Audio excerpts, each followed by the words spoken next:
far away. Well, you were just at the Clallam County Fair, compliments of Logan and Elaine. And anyway, it's one of the really cool things about living where we do is that we have a active and vibrant agricultural community. There's a lot of horses, cows, sheep, goats. And if you want to buy local, you certainly can for your, if you buy a half a beef or something, there's people that sell that, or if you like sheep. So we didn't go this year, but why didn't we go? We haven't memorized. Why didn't we go? Yeah, it's the same, pretty much the same every year, but it's a lot of fun. Same vendors. And so Logan did let us know that the funnel cakes weren't quite as good as last year. They got a new vendor. So anyway, yeah. You want to tell them what we do? Sure. We will be telling you all the homes that sold this week in the basically Clallam County, the county we live in, mostly Sequim and Port Angeles. And we go from the least expensive to the most expensive, and then we'll have comments. We're going to have the instructions on our drawing coming up at the end, and Brent has a feature of, what are you saying? Yeah, periodic. Oh yeah, the drawing for the infamous and world famous hoagie pouch, made by Logan, handcrafted. And anyway, how this works is work the zipper. It comes with a zipper. Like Christmas presents, you always hold them up next to your face. Yeah, you can keep anything in there you want. We don't suggest a sandwich, but we might as well tell them about the drawing. Yeah, okay, go for it. Because we hit 600, we're going to be giving away the pouch, and if you all will submit a number between 1 and 999, and then we will draw on air 3 numbers and put them together.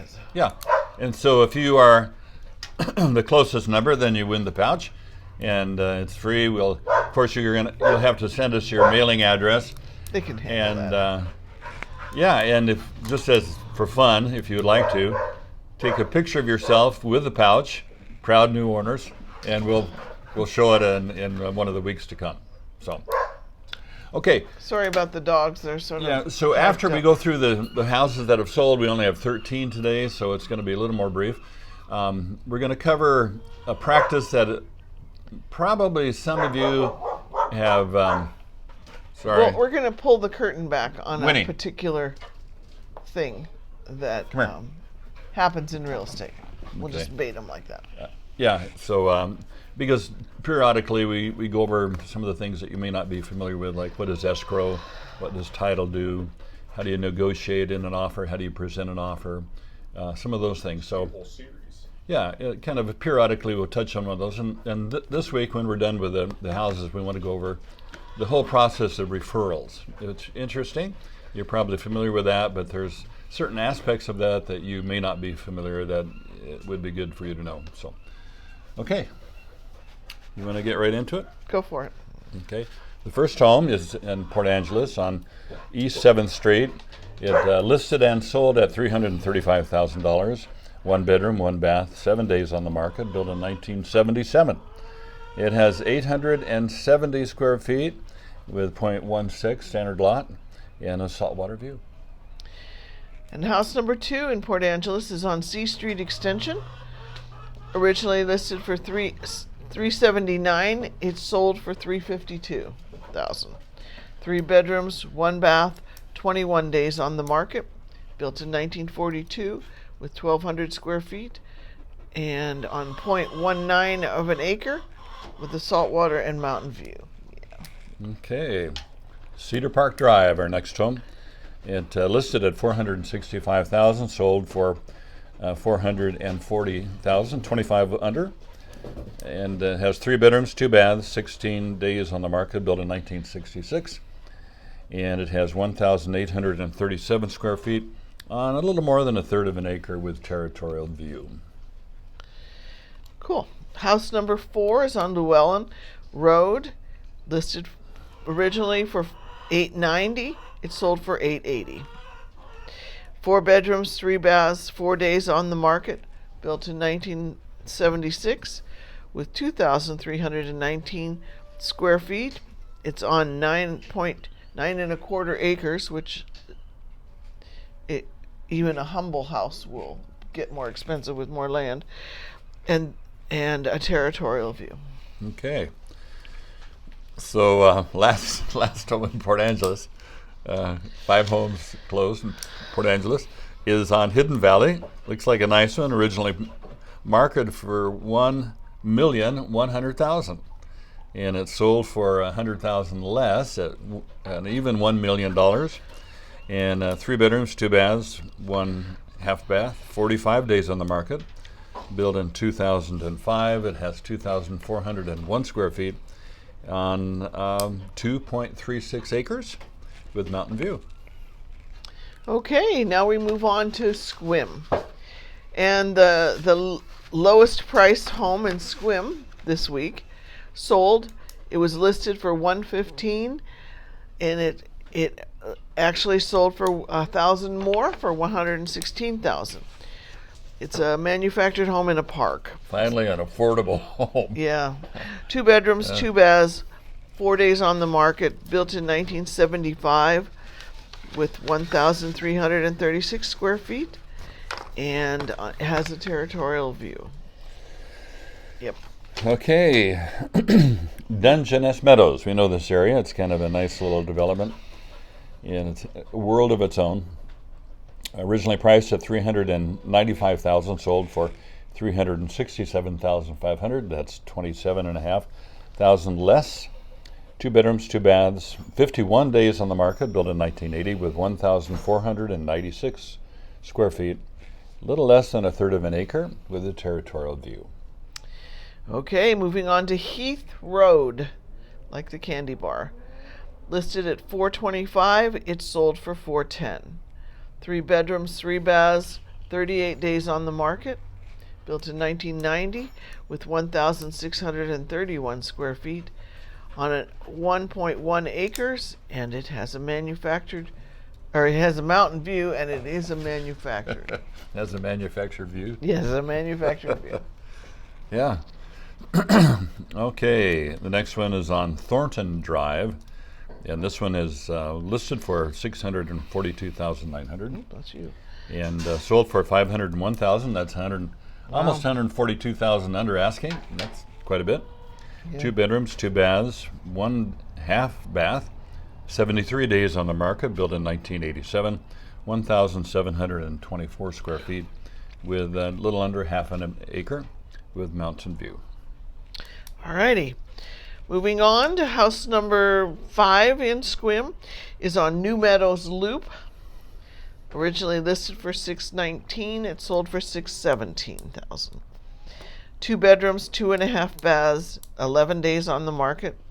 Built in 2004 with 1,698 square feet on 1/4 acre, and this puppy has a mountain view. Cool. Okay, Woodland Drive, listed at $730,000, sold at that price. 3 bedrooms, 3 baths, 39 days on the market. Built in 1984 with 2,549 square feet and a little under 1/3 of an acre. With doesn't tell us about the view, but anyway, there it is.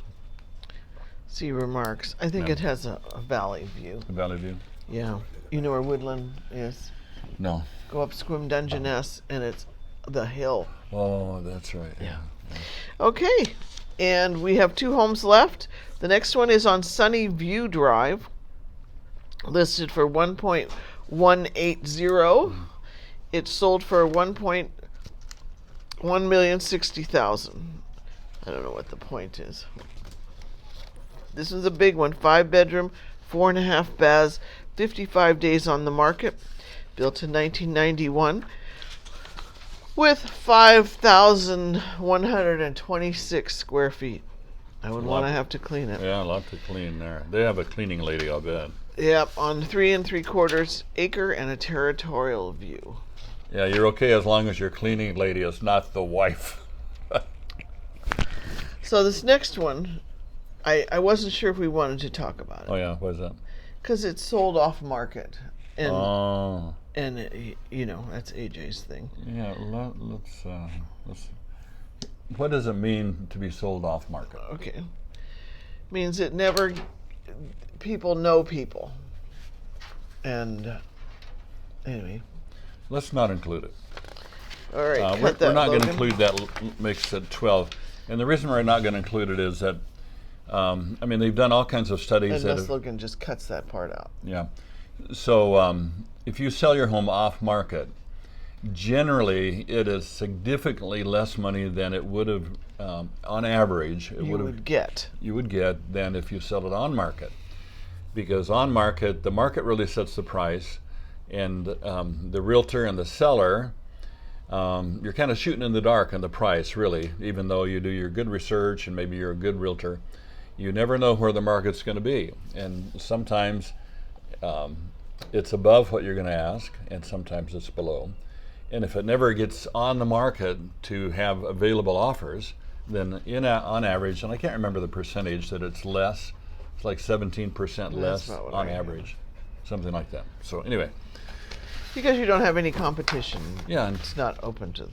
Yeah. You can't sell a secret. Yeah. So trends this week, anything you noticed? Oh, I hear scuttlebutt about the rates dropping, and then I've talked to a lender, and she laughed. She didn't think they would be, so. Hard to say. Yeah. But that's the way it was. As you may have noticed, most of these, the final sale price was under asking. I think only one went over. Yeah, only one, and that was by 1,000. Was that the Yep. affordable home? That was a manufactured, yeah. Yeah, and anymore, a lot of manufactured homes are way more affordable than stick builds. So only one. Yeah. So let's talk about referrals, and so Amy and I have participated in referrals before, and we'll get a call from somebody. What does that mean? I'm going to explain it right now. Okay. From somebody in Denver. They say, hey, we're with Keller Williams. This is back when we were with Keller Williams, and so they called us. Hey, I have a client that's moving to your area. Would you guys be interested in representing them? And so we talked back and forth, and if they're doing a good job, they'll have a little interview of us, and we'll agree or say, well, it doesn't really sound like something we want to do, or we'll accept or reject it. And so then they move to town, or they come and visit, and we help them find a house. It's very common. Probably a lot of, if you're viewing today, some of you may have experienced that. Now there's a part of that may not be in your best interest. So we want to kind of... Or you may not be aware of. Yeah, well, you're probably not aware of it. So let's pull the curtains back. So this is a scenario that is completely made up. It has no relationship to anybody.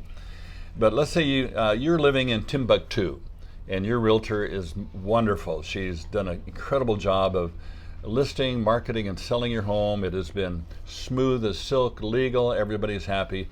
And she says, hey, I know you're moving to Smallville, or either Gotham City, a big town or a small one. And let me get a contact for you there of a realtor, and so you can just slide right into it. It makes sense. It's going to be easy. You don't have to worry about what kind of realtor to get. It just makes a lot of sense. And you say, sure. So she makes the referral. They trade information. You make contact, and then you go with that realtor. So what you may not be aware of, that transaction involves money. And so you as a buyer have become a commodity, which is then marketed by your sending realtor to realtors in the town that you're going to go. And depending on the ethics of the realtor, if they say, I have a contact in that town, well, they're stretching the truth. Unless they used to live in that town or have a realtor friend of theirs that moved there, they don't know anybody. So what they're going to do, they're going to go to the same brokerage that they're a part of, if it's Coldwell Banker, for instance. They'll go on their website, and they'll pick a couple of agents they like, then they'll interview them. And then they'll make the referral. And in the process, there is a considerable amount of financial gain that your sending realtor will achieve. And usually it's between 25 to 35% of the commission of the receiving broker, the new person who's going to be. And that is negotiable. That's negotiable. We've had someone want 45% of our commission. Yeah. So why is that not necessarily in your best interest? Well, because the person you're going to probably isn't as busy, and so they need more clients. So does that reflect on how good they are? Maybe, maybe not. Maybe just the market. That means you're going to start from ground zero with somebody that you don't know, and that probably your realtor that referred you did not know. And so even though Mary Lou was a marvelous realtor, she is still motivated by the fact that she's going to receive several $1,000s from the fact that she referred you. Amy and I have toned down our participation in this. If we know the realtor, if we actually have a contact in that town, we'll make a referral. And generally, we've not been doing that. We did make a referral to one of Logan's friends who moved across the state, and I'm sorry? Across the country. Yeah, the car across the country. Into North Carolina. North Carolina. So we interviewed some realtors, and mainly we interviewed the ones that would answer their phone. There was only one that answered the phone. We could only get one answer her phone, yeah. They did hear me say that, you know. Yeah, okay. I tend to repeat everything she says. So. He tends to repeat everything. And she ended up being a horrible realtor. Yep. Because you just can't vet them accurately enough. And they had to fire her. They had to fire her. So it was embarrassing. And also, the sending realtor is going to receive a significant portion of the guy, the realtor's income who does all the work. And just something about that kind of I don't like. So I think. And then there are whole brokerages that the referral is a focus. Yeah. There is emailing. If you know somebody that wants to move to Palm Desert or Tahoe, or we can help you. We get all that. So I'm thinking that if we ever give a referral, maybe just saying, yeah, we'll charge you 10%, because they're going to do all the work, and I don't feel right getting a big slug of money just for doing nothing but making a call. So when should you not accept that opportunity? Because your realtor is going to say, hey, I can get you a contact. I know somebody there. Let me refer you to another realtor. The one time that you shouldn't do that is if you already know a realtor in that market. And if maybe it's a friend of yours, or you have a friend who lives in that town, they say, and they're going to give you a boots on the ground referral of somebody they know. That's a good thing. Or if you personally already know somebody. Or the other option is interview 3 of them. Yeah, interview 3 once you hit the ground here. Yeah. Including that one that's the referral. Right. So you may want to say to Mary Lou in Timbuktu, Mary Lou, I really appreciate you willing to do that, but we've already made some contacts that I think we're going to go with our own choice, based on how you view their integrity, their authenticity, their knowledge, their expertise in that market. So anything else you want to add to that, honey? I think you covered it. Okay. So next week is coming like a freight train. I know. Yeah. So, I know the summer is going away. They have thunderstorms and rain in the forecast today. I don't see it. No, I don't think so. Yeah. I don't know. People in Seattle forecast our weather, and it just bugs the daylights out of them that our weather is better than theirs. So they're always forecasting rain and storms, and we haven't had lightning or thunder yeah. in years here. Yeah, it's a big event if we ever have thunder. That's what I miss. What's that, Luke? We had some big ones in Leavenworth. Yeah, Leavenworth. Lightning storm. Winnie. So I used to live in Des Moines, Iowa, and we actually have a viewer from, was it West Des Moines, I think. So hey, if you're still here. But oh my, we had the most marvelous thunderstorms and lightning shows, and lightning with Tornadoes. no rain, and thunder with no rain, and big huge drops that the lightning would light them up at night. I do miss that because it's quite exciting. Okay, and you want to wrap it up finally? I'll shut up. Yeah. Hoagie Pout, send in your guest. How do they do that? And how do you do that? It's gonna make it down in the comments.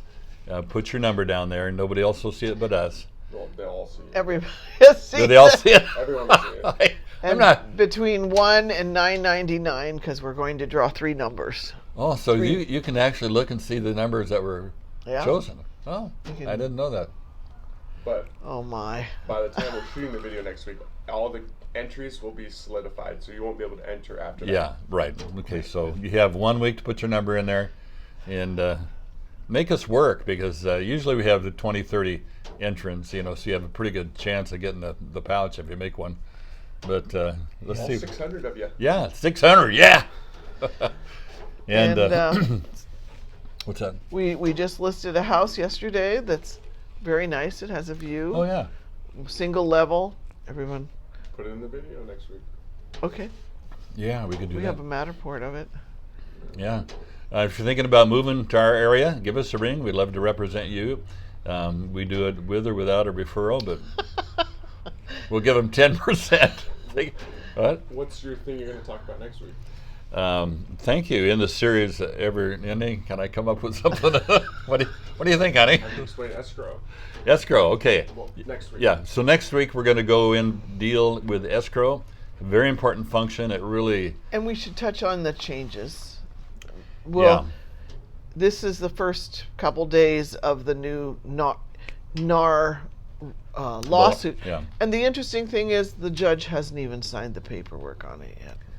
Yeah. So it's not law, but it's just a tormenting thing. Everybody's nervous. Yeah, so we're starting to live into it, and we'll let you know any details about how it's changing our life, your life, etc. Thanks for being a faithful viewer. Yeah. If you happen to run into us here on the ground, you happen to be visiting, give us a shout. We always like meeting our We have viewers. So, people coming. yeah. Yep. Yeah. So, and if you want to stay one of our vacation rentals, we'd love that. Yep. Yep. Sounds good. Have a good week. Okay. Bye-bye.